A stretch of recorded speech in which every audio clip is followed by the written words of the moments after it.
Yeah, this memory card just goes 30 minutes, and then I can tell from the viewer that the 30 minutes is run, it goes off. But I can keep doing 30 minutes on the same card. Oh, you know, I've seen it, we've gone as high as 12, 30 minutes. So it's a powerful memory card. I don't know why it stops at 30 minutes. I think it's some adjustment on the camera. But God's not showing it to me, so that's it. I don't have self-will. I can't say, God, I'm going to figure out why this is. I can't do things like that.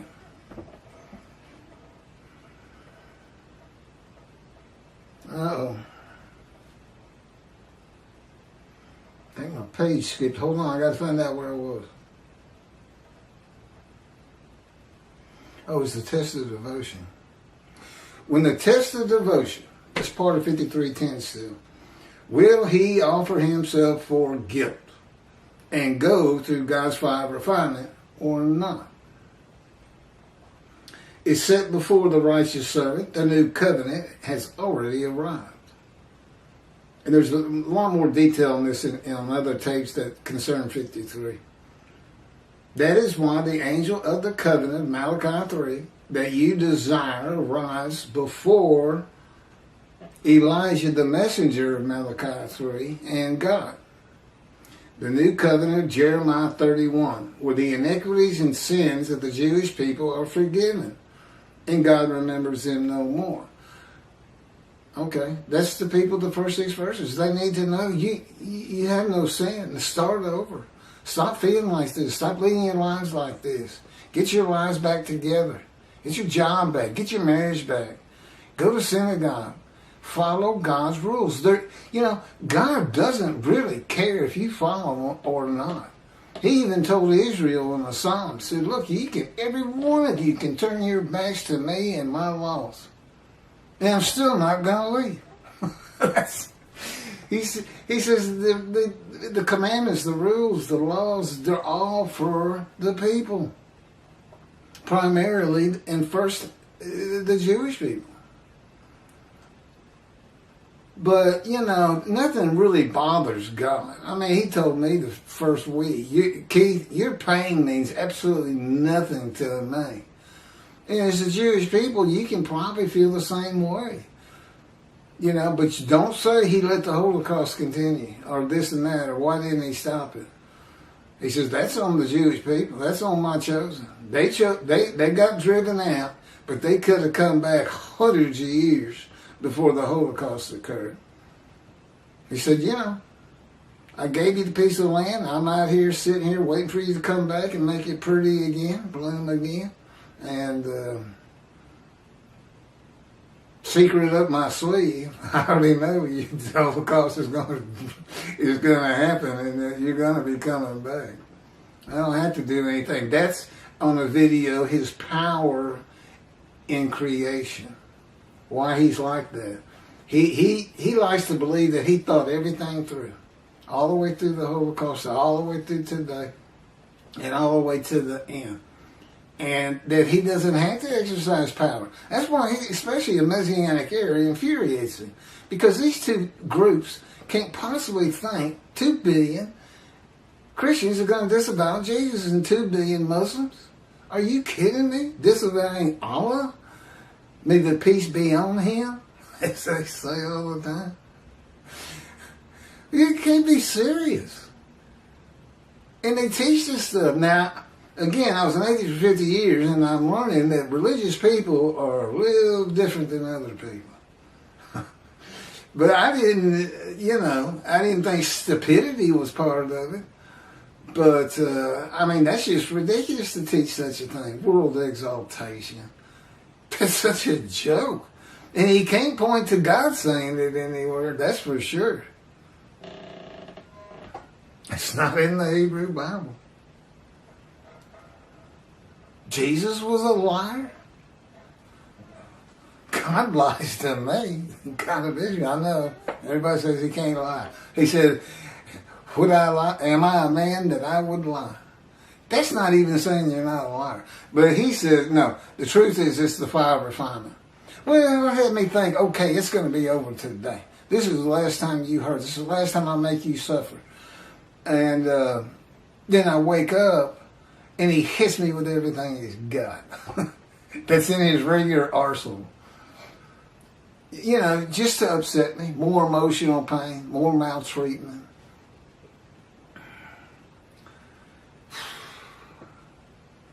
Test of devotion. The guilt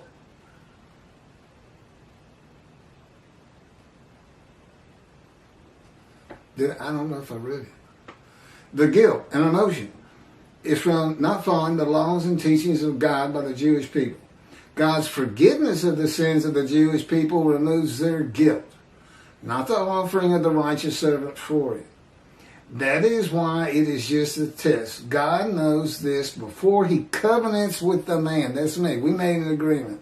I'll go through your fire refinement, which, by the way, he didn't explain very well. Nor did I realize how long it was going to take. I got hoodwinked. If I would offer myself for the guilt. Become his righteous servant, make the many righteous. It sounded like a great thing. Plus, I had a death sentence put on me by the doctors.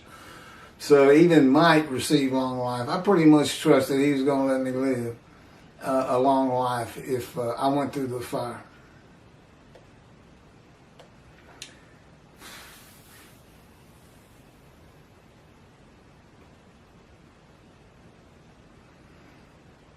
A covenant that I made, that he makes himself an offering for guilt, God might not let him die of the disease. A test of devotion, trusting that God will not let him die. It says out of his anguish. That's what that, in 53, I don't think we've gotten to it. Maybe we will. It says out of his anguish. That's the final refinement. That's the anguish. Jesus didn't feel anguish with crucifixion. He just died. He wasn't exposed to death. He died. He can't be the man in 53. I told y'all this story. I heard this man of the cloth, Catholic, say, well, we know Jesus doesn't fit every verse, but who else could it be? How about?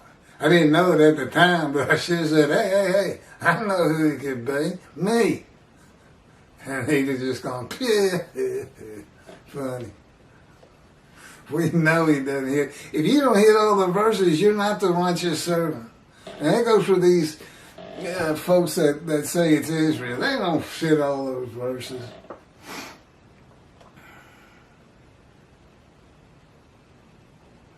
The primary purpose of verse 10 is not to test the devotion. It is to make certain that the animal sacrificial, atonement, and worship laws of the Torah cannot be used by the man described, for the man described, as the Christians do. Anyway, with the human sacrifice of Jesus.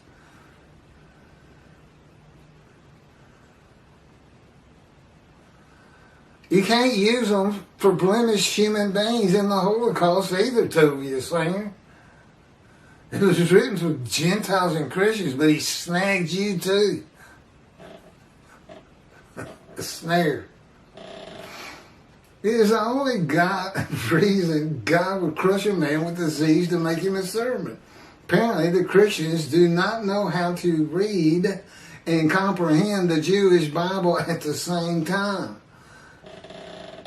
That they took as their own and called it the Old Testament, which, by the way, means New Covenant. I don't know why that is. I don't know why Old Testament means New Covenant.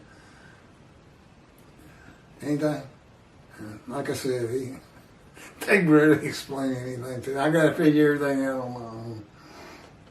He would never tell me what a person is thinking or doing. Like, for instance, I have no idea that, for a fact, Toby Singer knows I'm out here screaming to the high heavens that I am Moshiach. And more importantly, Elijah. Because if my efforts to get the third temple built are not successful, and I don't convince the Jewish people to do it, the land's going to be, Israel's going to be utterly destroyed. Not by God and his power, by the Middle East in all probability, and probably Islam. Iran's multiple nuclear bombs, Lebanon's rockets, Egypt getting involved, Jordan. You know, Israel has the strongest and best army and air force in the Middle East.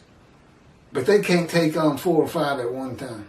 They're not that good. And David's shield, where they shoot down rockets coming in, those are powered by men. They're guided by men. It's not all computer. And you know, they've been known to miss. But also, the number could be just too high for the shield to stop it. But it's good to have. Don't get me wrong. You cannot offer an animal blemish or with defect. So God blemishes and disfigures the man. No man would refuse God, and God does not need a man's permission to make him a servant. He is God. In the book of Ezekiel, as we have seen, God had his spirit seized, and God seized in him. The spirit has no power. God's in his spirit. Seized Ezekiel and made him suitable for the purpose of being a prophet to the Assyrian Babylon exiles in his fire of refinement. Yeah, the angel of his presence, no power. There's only one power in the heavens, and that's God. There's no angel with power. The Christians think there's evil armies fighting God's angels and stuff all the time. No. There's no power like that. Nobody has power. There's no Satan. There's no Lucifer. It's just all made up. So everybody's got, this is killing me about religion. Everybody just makes stuff up. Jesus isn't unblemished. He lies 10 different times in your book. That's blemish if you're talking about a human being. He's not perfect.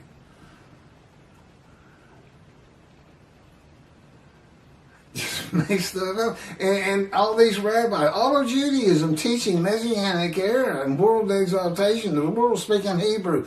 Okay, I'm Moshiach. Assuming God's not going to do it, and there's nothing to make you think he would do it, how am I going to get 1/3 of the population of this world of 6 billion people, China? How am I going to get them to speak Hebrew? But I don't even speak it myself. And I sure don't speak Chinese. I'd have to say, well, I'm leaving on to go make the Chinese speak Hebrew. Which is a stupid idea. Now, in antiquity, I mean, nobody knew how many people were around. Everything looked like a country town and things like that. Yeah, they could believe these things. And that's you got to break down how this was written in antiquity first, and for the illiteracy of those who had to be taught from it. God knew what the Christians would do with the words wounded, punished, maltreated, bruised, crushed, and chastised, and they did. And apparently so did he told you. Use Leviticus. They took the book he gave his children, the Jewish people, and called it their own, saying that Jesus, the unblemished Lamb of God, is described by Isaiah 53. The man is blemished with defect, receives long life, sees his children, and makes the many righteous by his knowledge, not by his blood.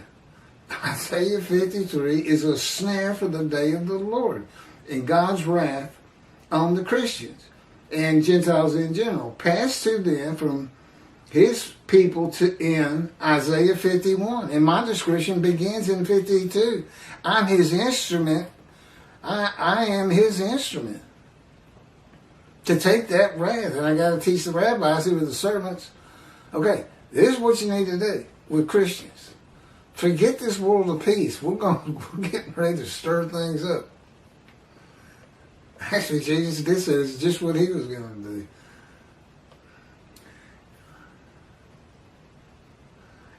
In the day of the Lord, in the appearance of the true righteous servant of God, the blemished and disfigured prophet of God, the cornerstones of the churches in the Vatican will be removed, and the end of Christianity will begin.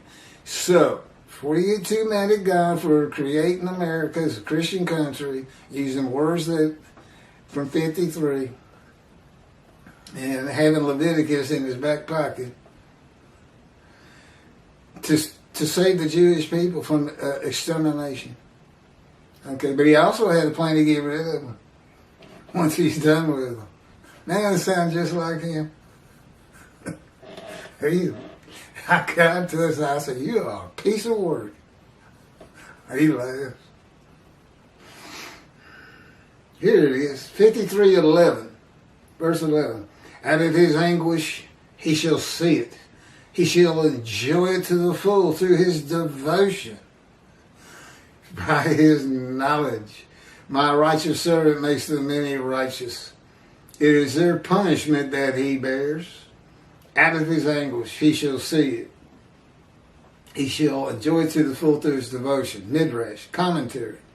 The anguish is from the fire refinement that ends when the man is suitable for God's purpose that might prosper.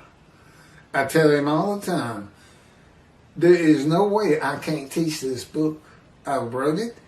I put it on video. I said, why am I still in the fire? And it's gotten worse every year. Last 2 years have been the most painful years in the fire. And most maltreatment, just mean. Come on you like he's going to kill you, scare you to death sometimes.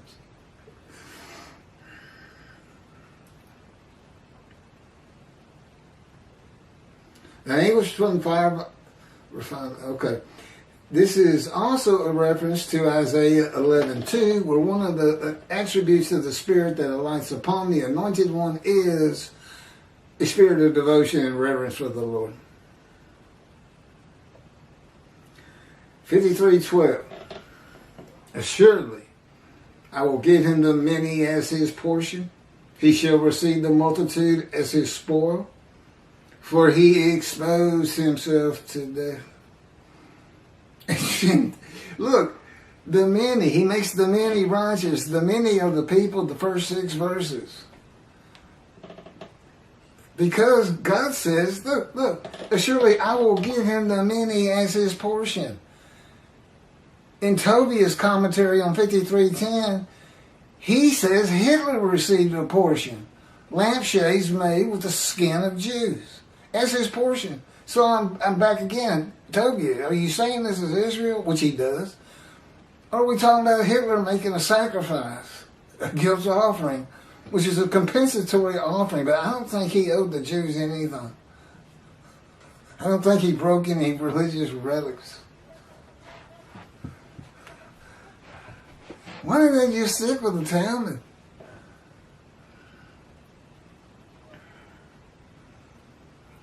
For he exposed himself to death and was numbered among the sinners, whereas he bore the guilt of the many and made intercession for sinners.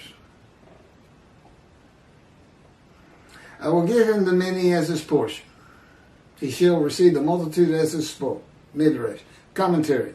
Those who believe in him and are made righteous are the many who become a multitude. For he exposed himself to death. God's righteous servant is crushed with a disease that exposes him to death, but give him long life. He took the lung cancer from me. That's why I never experienced it. And was numbered among the sinners. God's righteous servant will have been a sinner, not a religious man, which I have admitted many times. There's no question about it. There's no denying it. You could find people in my history who say, oh, no, I remember the time we went out and did this, which I won't repeat. Jesus is said to have been without sin, and like a rabbi was teaching at synagogue when he was 12. Jesus was said to have been like a rabbi teaching synagogue when he was 12. Well, I guess what? The false teachings? Name a sinner. Are all your rabbis sinners? Well, what is a false teaching? Isn't that a lie? Or is that just I didn't understand? You don't understand the difference in God's word and man's word? Or if you don't have that understanding, you shouldn't be a rabbi, should you? All I can tell you is God doesn't like it, and he doesn't care if you consider it a lie or not. You're not going into the scroll of remembrance, rabbis. How are you going to have a Messianic era with no rabbis as it stands today? What's that going to be like? They got this show, the Christians have the rapture. There's this show that says Left Behind. A Christian who realizes everybody's been raptured. He got left behind, he doesn't know one. I can't stand that guy. God makes me watch these shows. It's like a punishment. Okay, next up. Chapter 1. We're doing the whole book again. We're going to put a different picture on it. I'm currently using a very yellowish temple picture for all. It's 60, I think it'll be when it's said and done. The ones I just did, they're already starting to fade a little bit. This one I'm going to put a different picture on it, knowing I can repost them 6 or 7 times. That's about all they handle. And I've already done it with the ones that came before the yellow temple. Everything's grouped by a different picture.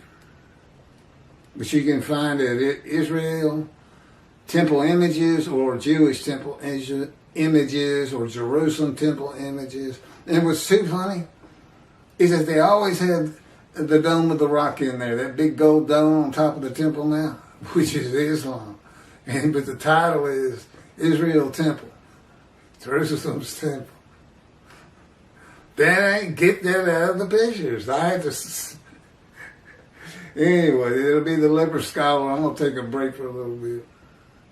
That took about an hour and 24 minutes. There's a video out there that is just shot. And yet, even today, it's number 2 on my analytic data sheet as far as most views of all 50 videos. They keep, it's under the heading, false... it's basically false teachings of Tobiah Singer and Jews for Judaism. We use that as kind of like bait to get them in, but it's really all about me. It's me in 53. And I just did it pretty much again. So use this instead of that video. We're leaving it behind, by the way. All the bad ones are being culled out right now. That's it. Better late than never, I guess.